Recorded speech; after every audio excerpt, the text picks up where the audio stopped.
भाई कैसे आप सभी लोग बढ़िया होंगे भाई। और आज जो अभी हम लोग लेके आए हैं कंप्यूटर का पार्ट 3। ठीक है, 2 पार्ट ऑलरेडी हम लोगों ने करवा लिया है, आज आ रहे हैं पार्ट 3 भाई लोग। ठीक है, और यहाँ पर से लगभग जो चीज़ें हैं अब आप लोग इतना एबल हो चुके हैं क्योंकि मैंने इतना कुछ समझा दिया आप लोगों को कि आप लोग अब खुद एबल हैं कि भाई आप लोग खुद एबल हैं कि अब आप लोग सारे आंसर दे सकते हैं। ठीक है, और ये जो पीडीएफ है वो अपने टेलीग्राम पर डाल दूंगा, तो वहाँ से ले लीजिएगा। और टेलीग्राम का जो लिंक है वो डिस्क्रिप्शन बॉक्स में दिया हुआ है। ठीक है,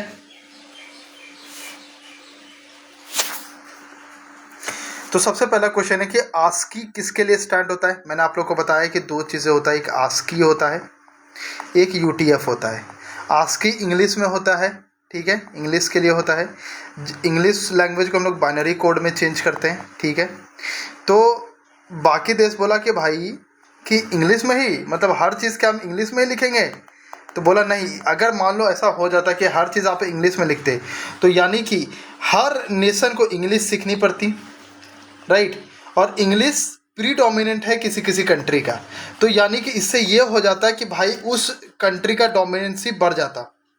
ठीक है, इसीलिए यूटीएफ आया गया, क्योंकि हम लोग को तो कभी कभी हम लोग हिंदी में भी भेजते हैं, कोई दूसरे दूसरे लैंग्वेज में भी भेजेगा, राइट, कोई दूसरे लैंग्वेज में भेजेगा, इंग्लिश में सिर्फ क्यों भेजेगा। तो अगर इंग्लिश को सिर्फ बाइनरी कोड में चेंज करना है तो वहाँ पे आस्की यूज़ होता है। और दुनिया का कोई भी लैंग्वेज, इंग्लिश भी इंक्लूड, इसमें इंग्लिश भी है, तो दुनिया का कोई भी लैंग्वेज आप उसको यूटीएफ से चेंज कर सकते हैं, उसको बाइनरी कोड में चेंज कर सकते हैं। क्यों? क्योंकि आपको पता है कि कंप्यूटर क्या समझता है, हमारी भाषा समझता है कि नहीं, वो तो बाइनरी कोड समझता है, इसीलिए। ठीक है, तो इसका क्या हो जाएगा, आस्की किसने बनवाया था, मैंने आप लोग को बताया, ए फॉर अमेरिका है, अमेरिका है। आई फॉर क्या है भाई, 2 आई इंफॉर्मेशन को इंटरचेंज करते हैं, मतलब एक, मतलब इंडिया से इंफॉर्मेशन अगर अमेरिका जाना है तो हम लोग एक इंफॉर्मेशन का यहाँ से इंटरचेंज करते हैं। ठीक है, तो अब यहाँ से देखते हैं, अमेरिका है, यस, यहाँ अमेरिका नहीं है, ख़त्म करो इसको, ये अमेरिका है, ये भी अमेरिका नहीं है, ख़त्म करो। इंफॉर्मेशन को इंटरचेंज कर रहे हैं, तो देखो यहाँ पर इंफॉर्मेशन इंटरचेंज, ठीक है भैया, तो ए हो जाएगा ऑप्शन। ठीक है, तो आस्की और यूटीएफ मैं इसलिए बार बार लेके आ रहा हूं क्योंकि आस्की और यूटीएफ से आपका क्वेश्चन बनेगा। सपोज दैट किसी ने पार्ट 2 देखा हो, किसी ने पार्ट 3 देखा हो, कोई एक भी अगर आपने देखा होगा, तो आस्की और यूटीएफ आपका क्लियर होना चाहिए, क्योंकि आस्की और भाई यूटीएफ से क्वेश्चन रहेगा। ठीक है, आस्की जो होता है वो 7 बीट का होता है। ये कैरेक्टर है इनकोडिंग स्टैंडर्ड, मतलब चेंज करने के लिए, एनकोडिंग करने के लिए, और ये 7 बीट का होता है। ठीक है, जिसमें 128 कैरेक्टर होते हैं। वहीं अगर बात करो एक्सटेंडेड आस्की का, तो भाई वो जो होता है 256 का होता है। ठीक है, 256 कैरेक्टर। ठीक है, अब नेक्स्ट क्वेश्चन पे आते हैं भाई लोग। आस्की अभी कितने बीट का का, अभी हम लोगों ने देखा है भाई, ये 7 बीट कोड का है, 128 कैरेक्टर का है, इंग्लिश सपोर्टेड है इसमें। ठीक है, इंग्लिश सपोर्ट करता है इसमें। ठीक है, और एक्सटेंडेड आस्की कितना है, 8 बीट का है। ठीक है, which of the following is use to uniquely identify करता है वेबसाइट को ऑन द इंटरनेट। तो भाई ये यूआरएल होता है, जो कि जिसका फुल फॉर्म है यूनिफॉर्म रिसोर्स लोकेटर। मतलब देखो, यूनिफॉर्म को मतलब समझो कि ऐसा कि 100 बार काम दिया तो 100 बार काम करके देगा। ठीक है, ऐसा मैं आपको याद करने का तरीका बता रहा हूँ। रिसोर्स का मतलब होता है जितने भी चीज़ें हैं आपके पास, और इस रिसोर्स को एल क्या करता है, लोकेट करता है। ठीक है, जैसे फ्लिपकार्ट है, सपोज फ्लिपकार्ट का कोई वेबसाइट है, तो वहाँ पर उसका होगा www.flipkart.com। इसको लोकेट कौन करेगा, इसको करेगा यूआरएल, तो इसी को इसलिए इसको बोलते हैं यूनिफॉर्म। किसको ये लोकेट कर रहा है, ये वाला वेबसाइट फ्लिपकार्ट को लोकेट कर रहा है। ठीक है, तो इसीलिए इसको बोलते हैं यूनिफॉर्म रिसोर्स लोकेटर। GUI आप लोग को बता दिया हूँ कि मॉनिटर में जितने भी चीज़ें, जो भी आपको आइकन्स यहाँ पर दिख रहे हैं, जो भी आप कंटेक्स्ट मेनू यहाँ पर जैसे व्यूज़, रिफ्रेश, ये सब खोल दे रहे हो, जो भी आप अपने माउस के साथ यहाँ पर कर पा रहे हो क्लिक के साथ, ठीक है, वो सारे सब कुछ GUI में आता है। CPU पता है, OCR भी पता है भाई आप लोग को। What is the full form of URL, अभी देखा भाई, यूनिफॉर्म रिसोर्स लोकेटर। ये क्या करता है, ये क्या करता है, यूआरएल इंटरनेट पर किसी रिसोर्स का पता करता है, वही चीज़ बताया, चाहे वेब पेजेस हो, चाहे इमेजेस हो, चाहे वीडियोस हो, आदि के यूआरएल होते हैं। यूआरएल के बिना वेबसाइट तक पहुंचना संभव नहीं है। What is the full form of www, तो ये वर्ल्ड वाइड वेब होता है। ठीक है, पूरे वर्ल्ड में चलने वाला। और आपको मुझे ये बताना है कि भाई इसका फाउंडर कौन है। मैं ऑप्शन दे देता हूँ, ऑप्शन मतलब हिंट देता हूँ, बर्नर करके कुछ है। ठीक है, तो आपको बताना है पूरा नाम। चलो यहाँ पर दिया ही है। इसका आविष्कार टिम बर्नर्स ली ने किया था, ठीक है। यह इंटरनेट पर जानकारी उपलब्ध कराता है। फादर ऑफ डब्ल्यू कौन है? डब्ल्यू, तो टिम बर्नर्स ली है, ठीक है। विच protocol is used for secure communication over the internet. मान लो इंटरनेट पे मुझे कुछ भेजना है, जैसे मुझे कोई फोटो लगानी है सपोज दैट, तो मैं किस कम्युनिकेशन के थ्रू भेजता हूँ? तो देखो दो चीज़ होता है, एक HTTP होता है जो जिसको हाइपर टेक्स्ट ट्रांसफर प्रोटोकॉल कहते हैं। प्रोटोकॉल मतलब जो रूल बोल सकते हो, ठीक है। और HTTPS जो होता है ये भी सेम होता है, hyper text transfer protocol, but ये एज फॉर सिक्योरिटी हो जाता है। इसमें जो भी चीज़ भेजते हो वो क्या होता है? इनक्रिप्ट हो जाता है। इनक्रिप्ट मतलब कहने का मतलब है, मान लो रुपीस भेज रहे हैं, ठीक है, तो यहाँ पर इसको हम चेंज कर देंगे, आर का कुछ वैल्यू लिख देंगे @1 2 फिर स्टार फिर डॉट फिर कुछ ऐसा करके भेजे। अब अगर एक नॉर्मल पर्सन पढ़ेगा तो इसको पढ़ सकता है कि ये रुपीस है, नहीं है ना। लेकिन जिसको पास मैंने भेजा, और ये किसी एक की से होता है, ये क्या होता है? एक की से होता है। अब सामने वाला मान लो कि ये चला गया सोहन के पास, सोहन के पास सेम डेटा है ये वाला। अब सोहन कैसे पढ़ेगा? तो सेम की जो मेरे पास है वही सेम की इसके पास है। ये क्या करेगा? इसको डिक्रिप्ट कर लेगा, और डिक्रिप्ट करने के बाद फिर ये कैसा दिखेगा? RUP जो भी मैंने लिखा था यहाँ पर ESH रुपीस ऐसा करके दिखेगा, ठीक है। तो ये किसके थ्रू होता है? HTTPS के थ्रू होता है, ठीक है। जो भी हम लोग डेटा ट्रांसफर करते हैं वो HTTPS के थ्रू करते हैं, ठीक है। फाइल ट्रांसफर प्रोटोकॉल ये वाला आपको ऑप्शन मैं दे रहा हूँ, ठीक है। SMTP के बारे में आप लोग थोड़ा सा बताओ, ताकि आप लोग भी थोड़ा सा रिसर्च करो, और रिसर्च करोगे तो बड़ा अच्छा लगता है कि हाँ आप लोग को भी आइडिया हो रहा है। What is the full form of HTTP? अभी देखा भाई, हाइपर टेक्स्ट ट्रांसफर प्रोटोकॉल, ठीक है। HTTP वेब ब्राउजर और सर्वर के भी डेटा ट्रांसफर करता है, ठीक है। देखो क्या होता है बताता हूँ आप लोग को, सिंपल भाषा में समझाता हूँ। मान लो आप फ्लिपकार्ट पे गए, ठीक है, यहाँ पर लिखा है www.flipkart.com, ठीक है। फिर आपने यहाँ पर एक सर्च वाला बार था, आपने वहाँ पर लिखा रुपीस ऑन ड्यूटी का SSC बुक दे दो या रेलवे बुक दे दो। यहाँ पे आ गया मेरा बहुत प्यारा सा एक रेलवे बुक। लॉन्च करेंगे, रेलवे बुक भी लॉन्च करेंगे भाई लोग, सब कुछ लॉन्च करेंगे, बस आप लोग का सपोर्ट हो, ठीक है। यहाँ पे बुक आ गया। तो ये डेटा जो बुक का था ये कहाँ से आया? क्या इसके पास पड़ा हुआ था? नहीं भाई, इसके पास मान लो पड़ा हुआ रहेगा तो कहाँ कितना जगह लगेगा। ऐसा मानो कि एक टेबल है, या फिर वो बोलते हैं ना जिसमें वार्डरोब है, यहाँ पर आपने सारी किताबें रख दी अपनी, ठीक है। मैंने एक बंदा था, ठीक है, फिर ये बंदा था, इसने बोला भाई मुझे ना GK का बुक दो। तो इसने गया यहाँ पर, यहाँ से GK का बुक उठाया, यहाँ आपके पास लेके आया, बोला लो जी।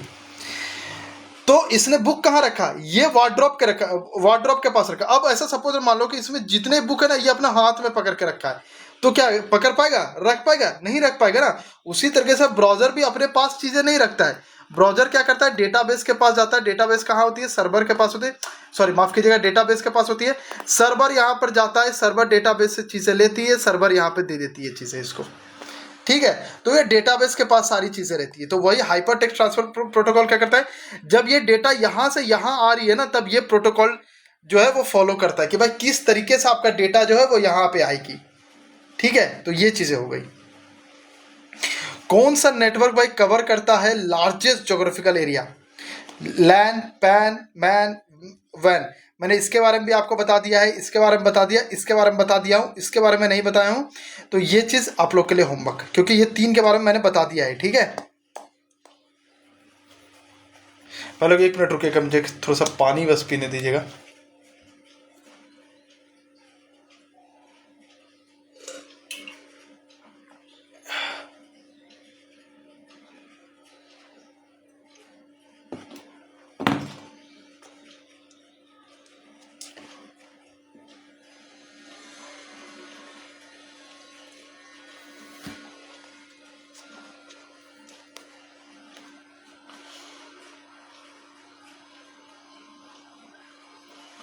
ठीक है, तो इसका आंसर क्या था? सॉरी माफ कीजिएगा, इसका आंसर हो जाएगा वैन, ठीक है। ये क्या होता है? लोकल एरिया नेटवर्क होता है। ये क्या होता है? पर्सनल, अरे यार, अच्छा चलो कोई नहीं, पर्सनल एरिया नेटवर्क होता है, ठीक है। ये क्या होता है? मेट्रोपॉलिटन, मतलब पूरे सिटी के लिए होता है।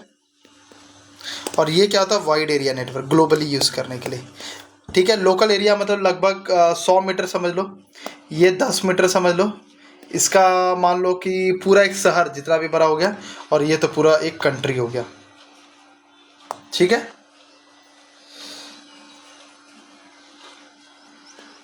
वैन का जो फुल फॉर्म है वाइड एरिया नेटवर्क, बता दिया, यह देशों और महाद्वीपों के तक फैला हो सकता है। इंटरनेट स्वयं वैन का उदाहरण है। ठीक है, what is the full form of LAN, अभी देखा भाई, लोकल एरिया नेटवर्क। ठीक है, समझा दिया। What is the full form man, metropolitan area network. जो जो समझा दिया हूँ उसमें आगे बढ़ेंगे। ठीक है, which shortcut key use to control save a document, तो इसको कंट्रोल एस से करते हैं। कंट्रोल ए जो होता है वो सेलेक्ट ऑल के लिए रहता है। कंट्रोल एफ होता है फाइंड करने के लिए। कंट्रोल एन किसके लिए यूज होता है ये आप लोग मुझे बताओगे। ठीक है, एक क्वेश्चन आप लोग के लिए रखूंगा मैं, और क्योंकि पैन मैंने आप लोग को बता दिया, राइट, इसलिए कंट्रोल एन आप लोग के लिए रखा हूं। Which shortcut key use to select all content, तो अभी देखा भाई सेलेक्ट ऑल है, कंट्रोल ए है। ठीक है, कंट्रोल ए सभी टेक्स्ट या फाइल को सेलेक्ट करता है। एडिटिंग के दौरान इसका उपयोग अधिक होता है। विंडोज और एमएस ऑफिस दोनों में काम करता है ये वाला।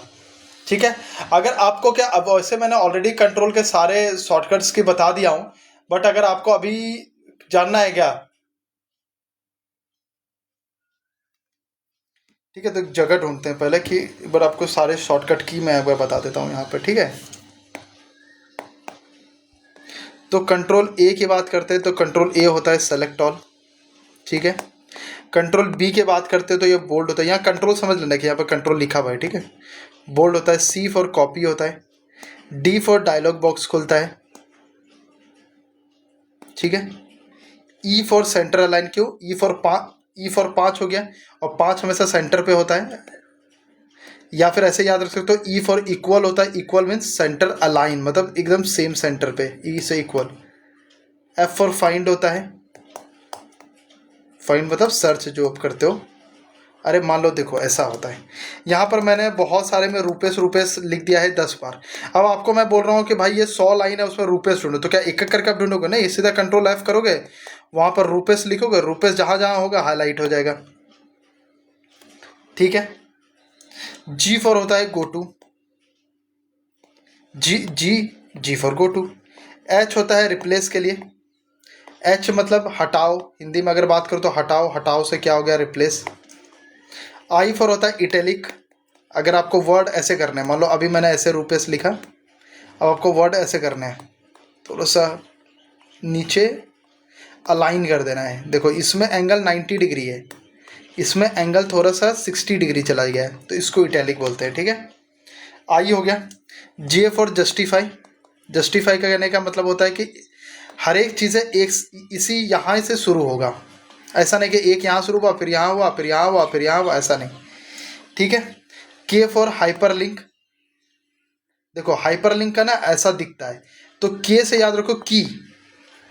की मतलब हो गया किसी को जोड़ना, किसी को जोड़ना, लिंक, तो लिंक से हो गया हाइपर लिंक। ठीक है, एल से हो गया लेफ्ट अलाइन। ठीक है, एन अभी मैंने आपसे पूछा था न्यू डॉक्यूमेंट है। एम भी चलो बता ही देता हूँ, इंक्रीज इंडेंट। इंडेंट मतलब होता है स्पेस भराना। अरे यार, इंडेंट मतलब होता है स्पेस भराना। ठीक है, एम मतलब मेक। मेक क्या कर रहे हैं, स्पेस भरा रहे हैं। N for new document. ठीक है, O for open files. P for print. Q for cute की तरह याद रख सकते हो। ठीक है, चलो क्यू का मैंने बहुत अच्छा एक आप लोगों को दिया था, क्या बोलते हैं उसको, शॉर्टकट की दिया था। आप लोग बताओ, इससे मुझे पता भी चलेगा कि किस किसने मेरा वो वीडियो देखा है। ठीक है, आर फॉर होता है राइट अलाइन।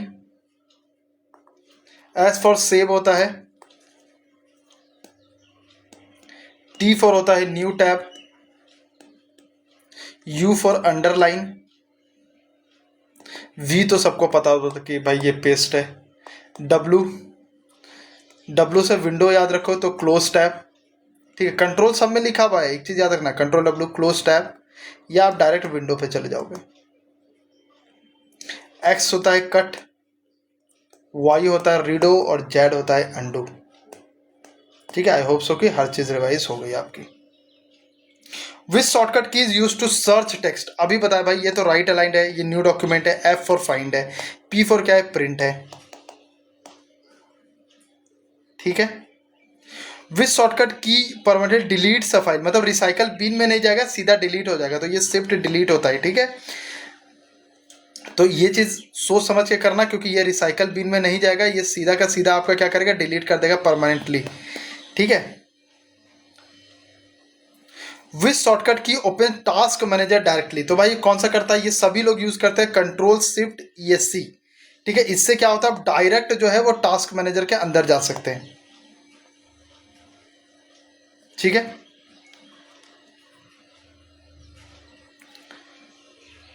अभी आप बोलोगे यार ये वाली क्यों नहीं बताओ, क्योंकि ये सब ऑलरेडी मैंने पिछले वाले पार्ट 2 में बता दिया हूं आप लोगों को, ठीक है। ऑल्ट टैब क्या करता है, एक स्क्रीन से दूसरे स्क्रीन में स्विच करता है, ठीक है। तो स्विच बिटवीन ओपन विंडोज, ठीक है, लेकिन वो विंडो खुला हुआ रहना चाहिए आपका। व्हाट डज Alt + F4, तो ये सभी लोगों ने किया होगा, क्लोज, जितने भी विंडो खुले हुए रहते हैं सबको अगर आपको क्लोज करना है तो Alt + F4 से स्पीडअप से आपका क्लोज हो जाएगा चीज़ें।